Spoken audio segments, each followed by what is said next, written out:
నమస్తే welcome to our channel నేను విశాల్ని YCP హయాంలో జరిగిన మద్యం కుంభకోణం స్కామ్ లో ప్రపంచంలో కల్లా అతిపెద్ద స్కామ్ ఏదంటే మద్యం కుంభకోణం అయితే అసలు ఇది ఎప్పుడు కొలుక్కొస్తుంది ఎటు దారి తీస్తుంది లాస్ట్ కి అంతిమ లబ్ధిదారి ఎవరు ఇలాంటి చర్చించుకున్న ముందు స్టూడియోలో ఉన్నారు సీనియర్ జర్నలిస్ట్ డాక్టర్ భరతరెడ్డి గారు ఉన్నారు వారి అడిగే విషయాలను తెలుసుకునే ప్రయత్నం చేద్దాం నమస్కారం సార్ నమస్తే ప్రపంచంలో అతి పెద్ద స్కామ్ ఏదంటే లిక్కర్ స్కామ్ అసలు ఎలా చూడాలి సార్ అసలు ఈ స్కామ్ కు సంబంధించి మనం చూసుకున్నట్టయితే తెలంగాణలో లిక్కర్ స్కామ్ సంబంధించి వార్తలు రావడం జరిగింది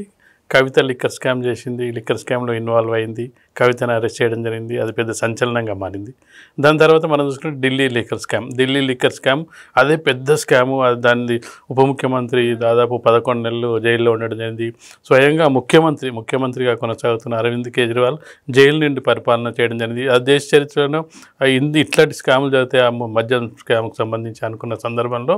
కూటమి నేతలు గతంలో కూడా చంద్రబాబుతో సహా టీడీపీ నేతలు చాలామంది కూడా చెప్పడం జరిగింది ఆంధ్రప్రదేశ్లో కూడా లిక్కర్ స్కామ్ జరిగిందని చెప్తే అప్పుడు పెద్దగా ఆధారాలు కనిపించలేదు అప్పుడు పెద్దగా ఎవరు పట్టించుకోలేదు కానీ ఎప్పుడైతే కూటమి ప్రభుత్వం అధికారంలోకి వచ్చిన తర్వాత ఒక్కొక్కటిగా వెలుగుతీస్తున్న సందర్భంలో లిక్కర్ స్కాముని అసలు ఒక పెద్ద సీరియల్ లాగా సాగుతున్న నేపథ్యంలో ఇప్పటి వరకు ఒకరి తర్వాత ఎక్కడి నుంచి ఎక్కడికి పోతుందంటే పెద్ద చెప్పలేదంత లిస్టు తయారైంది అది ఏదో మొదట్లో 3-4 ఇన్వాల్వ్ అయ్యారులే అని చెప్పి అనుకున్న సందర్భంలో ఆ లిస్టు దాదాపు ఇప్పుడు 41-42కు చేరడం జరిగింది ఇక ఫైనల్ అంటే క్లైమాక్స్కి వచ్చిన దశలో ఇప్పుడు సిట్ అధికారులు కానీ ఛార్జ్ షీట్లో రూపొందిస్తున్న అంశాలను మనం చూసుకున్నట్టయితే చాలా వాస్తవాలు వెలుగులోకి వస్తున్నాయి 35,000 కోట్ల రూపాయల కుంభకోణం జరిగింది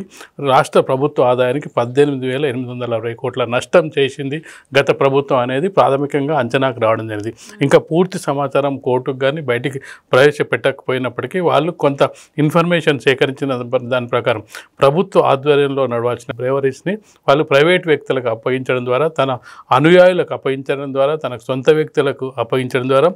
లేని కంపెనీలను క్రియేట్ చేయడం ద్వారా బెదిరించడం ద్వారా ఎవరైతే పనిచేస్తున్న బ్రేవరీస్ కంపెనీస్కి మీరు ప్రతి నెల మాకు ముడుపులు ఇస్తేనే మీకు కంపెనీ సజావుగా సాగుతుందని చెప్పండి ప్రభుత్వం ఒక రక్షణగా ఉండాలి ఇదంతా కూడా ప్రజల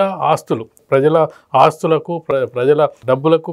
కస్టోడియన్గా ఉండాల్సిన ప్రభుత్వమే స్కామ్లకు పాల్పడి ప్రభుత్వం ప్రజల మీద భారం వేయడం జరిగింది దీనికి ఖచ్చితంగా మీరు ఏదైతే చెప్తారో ఇది ప్రపంచంలోనే దేశంలోనే అత్యంత పెద్ద స్కామ్ అని తెలుస్తున్న నేపథ్యంలో పూర్తిగా ఇప్పుడు ఏంటంటే పూర్తి వివరాలు మనం ఒక్కొక్క వివరాలు బయట పెడుతుంటే ఇంత నా ఆశ్చర్యం మరింత ఇంకా ఉందా అని బయటకు వస్తున్న వ్యక్తులను చూసుకుంటే చాలా పెద్ద వ్యక్తులు సీఎంఓ ఆఫీస్లో పనిచేసిన ఒక ఐఏఎస్ విశ్రాంత ఆఫీసర్ అంటే ఆయనకు ఎంత గౌరవం ఉంటుంది ఆయన సీఎంఓ ఆఫీస్ నుంచి ఆయన కథ నడిపించడం జరిగింది సీఎంకు ఓఎస్డీగా పనిచేసిన కృష్ణమోహన్ రెడ్డి ధనంజయ రెడ్డి వీళ్ళు అత్యంత కీలకమైన వ్యక్తులుగా పనిచేసిన వాళ్ళు సరే వాళ్ళు అంటే మంత్రులుగా పనిచేసిన వాళ్ళు ఎంపీలుగా పనిచేసిన వాళ్ళు జగన్మోహన్ రెడ్డికి నెంబర్ 2గా వ్యవహరించిన విజయసాయి రెడ్డి వీళ్ళందరినీ మనం చూసుకుంటుంటే ఈ లిక్కర్ స్కామ్ ఎక్కడి నుంచి ఎక్కడికి పోయింది అనేది చూసుకున్నట్టయితే ఖచ్చితంగా కూడా ఇది ఒక పెద్ద స్కామ్ బయటపడే అవకాశం కనిపిస్తుంది ఇప్పటికి అరెస్ట్ అయిన వాళ్ళని చూసుకుంటే మిథున్ రెడ్డి తోటి ఎండ్ అయ్యే అవకాశం కనిపిస్తలేదు అసలు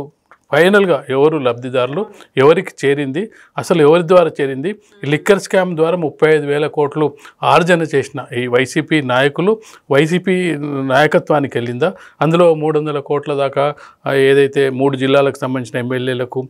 పోటీ చేస్తున్న ఎమ్మెల్యేలకు పంపిణీ చేసినట్టుగా కొన్ని ఆధారాలు చెవిరెడ్డి భాస్కర్ రెడ్డి దాన్ని డబ్బును డంపింగ్ చేసినట్టుగా చెక్ పోస్టుల దగ్గర డబ్బు దొరికినట్టుగా ప్యాలెస్ నుంచి తీసుకెళ్ళినట్టుగా డబ్బులు హోటల్ నుంచి తీసుకెళ్ళిన ఇవన్నీ సిట్ బృందం ఆధారాలు సేకరించడం జరిగింది ఈ క్రమంలో 35,000 కోట్లను ఎక్కడికి చేశారు ఏడికి చేర్చారు ఫైనల్గా తెలవాల్సింది ఏంటంటే 35,000 కోట్ల స్కామ్ చేసింది ఈ స్కామ్ డబ్బులు దేనికి వాడారు ఎందుకు వాడారు అసలు ఎవరు దీని వెనుక ఉన్నది సూత్రధారులు ఎవరు పాత్రదారులు అనే అంశంలో మిథున్ రెడ్డి ద్వారా చాలా అంశాలు బయటకు వచ్చే అవకాశాలు ఉన్నప్పటికీ మిథున్ రెడ్డి ఎంతవరకు సహకరిస్తాడు అనేది కూడా ఇప్పుడు పెద్ద ప్రశ్నగా మారింది సార్ మిథున్ రెడ్డి అరెస్ట్కి ఇప్పుడు వైసీపీ నేతలందరూ కూడా ఖండిస్తున్నారు అక్రమంగా అరెస్ట్ చేశారని చెప్పి దాని తర్వాత ఇక అంతిమ లబ్ధిదారు కూడా మనకు అప్పుడప్పుడు పేరు వెలుగులోకి అయితే వస్తుంది అసలు ఎలా చూడాలి సార్ వీటిని ముఖ్యమంత్రి హోదాలో ఉన్న వ్యక్తి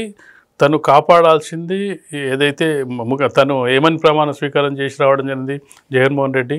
ఆంధ్రప్రదేశ్లో సంపూర్ణ మద్య నిషేధం తీసుకొస్తానని చెప్పి రావడం జరిగింది అధికారంలోకి తాను మేనిఫెస్టోలో చెప్పడం జరిగింది కానీ సంపూర్ణ మద్య నిషేధాన్ని వదిలేసి ప్రభుత్వమే మధ్య దుకాణాన్ని నడిపిస్తున్నట్టుగా బిల్డప్ చేసి వాళ్ళ అనుయాయులకు ఇచ్చేసి బ్రిస్లెన్స్ కూడా వాళ్ళ సంస్థ ద్వారా నడిపించేసి చివరికి అది ఒక ప్రభుత్వ ఆదాయంగా పెంచడానికి ప్రయత్నం చేస్తూనే అది చేయకపోగా సొంతంగా అంటే తన పార్టీకి ప్రభుత్వానికి తనకు సొంత ఆదాయ వనరుగా మార్చుకున్నాను. జనరల్గా ప్రభుత్వాలు ఏం చేస్తుంటాయంటే సరే కొంత ఈ సంక్షేమ పథకాలు వీటన్నిటికి కూడా నిధుల కొరత ఉంటుంది కాబట్టి లిక్కర్ ద్వారా ఆదాయాన్ని సమకూర్చుకోవాలని చెప్పి లిక్కర్ మీద ఎక్కువ డిపెండ్ అవుతుంటాయి. అన్ని ప్రభుత్వాలు కూడా దేశంలో ఉన్న అన్ని ప్రభుత్వాలు కూడా లిక్కర్ మీద డిపెండ్ అవుతాయి. ఆ లిక్కర్ మీద వచ్చే ఆదాయాన్ని ప్రభుత్వం ఏం చేస్తుందంటే మన సంక్షేమ పథకాలకో వాటికో వీటికో వినియోగిస్తుంది. కానీ ఇక్కడ జరిగినది ఏంది, ప్రభుత్వానికి సంక్షేమ పథకాల కంటే సంక్షేమ పథకాల కోసమేమో బయట నుంచి అప్పులు తేవడం జరిగింది, అప్పుల రాష్ట్రంగా మిగిల్చడం జరిగింది. ఇక్కడ వచ్చిన ఆదాయాన్నేమో వాళ్ళు వైసీపీ నాయకులు సొంత ఖాతాల్లోకి వేసుకోవడం జరిగింది. ఆ సొంత ఖాతాల్లో 35,000 కోట్లు ఎక్కడికి వెళ్ళింది, ఏం జరిగింది, ఎవరెవరికి చేతులు మారింది, ఇది ఒకరితోటో ఇద్దరితోటో పని కాదు. చాలామంది చాలా వ్యవస్థ ప్రభుత్వ యంత్రాంగం అంతా ఏ విధంగా అయితే ఏదన్నా తుఫాను సైక్లోన్ వస్తే పనిచేస్తుందో ఆ విధంగా ఒక సైక్లోన్ వచ్చినట్టుగా మొత్తం వ్యవస్థలన్నీ కూడా అదే మంచి పని కొరకు ప్రయత్నించుంటే జగన్మోహన్ రెడ్డి మరొకసారి అధికారంలోకి రాకపోయినా కనీసం ప్రతిపక్ష హోదా అయినా దక్కేది. కానీ ఆ విధంగా చేయకుండా మొత్తం ఒక తను చెప్పినట్టుగా 20 ఏళ్ళు అధికారంలోనే నేనే ఉంటా, నన్ను ఎవరేం చేయలేరు, ఎన్ని స్కాములు చేసినా ఈ లిక్కర్ స్కామ్ డబ్బులతోటి నా ఎమ్మెల్యేలను అందరినీ గెలిపించుకోవచ్చు అనే ఉద్దేశంతో 3,500 కోట్లను ఇప్పుడు ఆయన స్కామ్ చేసినట్టుగా కనిపిస్తుంది. ఈ స్కామ్కి సంబంధించి మిథున్ రెడ్డి చెప్పే వాటి ఆధారంగానే నెక్స్ట్ జగన్మోహన్ రెడ్డి పేరు ఇప్పటికే ఛార్జ్షీట్లో నమోదైందని చెప్పి పలు రకాల వార్తలు వస్తున్న నేపథ్యంలో ఈ వారం ప్రతి వారం జగన్మోహన్ రెడ్డి ఆంధ్రప్రదేశ్కి వచ్చి పార్టీ కార్యక్రమాల్లో ప్రెస్ మీటింగ్లో పాల్గొనే జగన్మోహన్ రెడ్డి ఈ వారం మంగళవారం ఆంధ్రప్రదేశ్కి రాకపోవడానికి ఈ లిక్కర్ స్కామ్ మిథున్ రెడ్డి అరెస్టును వాళ్ళు జీర్ణించుకోలేకపోతున్నారు. మిథున్ రెడ్డి ద్వారా ఎన్ని విషయాలు బయటకు వస్తాయి, పూర్తి వివరాలు బయటకు వచ్చినట్టయితే మిథున్ రెడ్డి ద్వారా అది ఫైనల్గా లబ్ధిదారు ఒకవైపు ఒక జగన్మోహన్ రెడ్డే కాదు, భారతీ సిమెంట్స్కి సంబంధించిన భారతీ రెడ్డి మీద కూడా ఇప్పుడు కేసులు నమోదవుతున్నాయి. వాళ్ళ director Balaji Govindappa already arrest అవ్వడం జరిగింది. అంటే ఇక్కడి నుంచి ఎక్కడికి పోతుందని చెప్పి మనం ఊహించని ట్విస్టులు అయితే ఈ లిక్కర్ స్కామ్లో ఉన్నాయి. ఖచ్చితంగా కూడా ఈ లిక్కర్ స్కామ్కి సంబంధించి ఈ కుంభకోణానికి సంబంధించి ఖచ్చితంగా మీరు చెప్పినట్టుగా అది దేశంలోనే కాదు ప్రపంచంలోనే పెద్ద స్కామ్గా మిగిలిపోయే అవకాశం అయితే కనిపిస్తుంది నాకు. సో ఇదంటే లిక్కర్ స్కామ్కి సంబంధించి అది పెద్ద స్కామ్ ఏదంటే గత వైసీపీ హయాంలో జరిగిన లిక్కర్ స్కామ్. తర్వాత ఏం జరుగుతుందో నెక్స్ట్ వీడియోలో అయితే తెలుసుకుందాం. Thank you sir.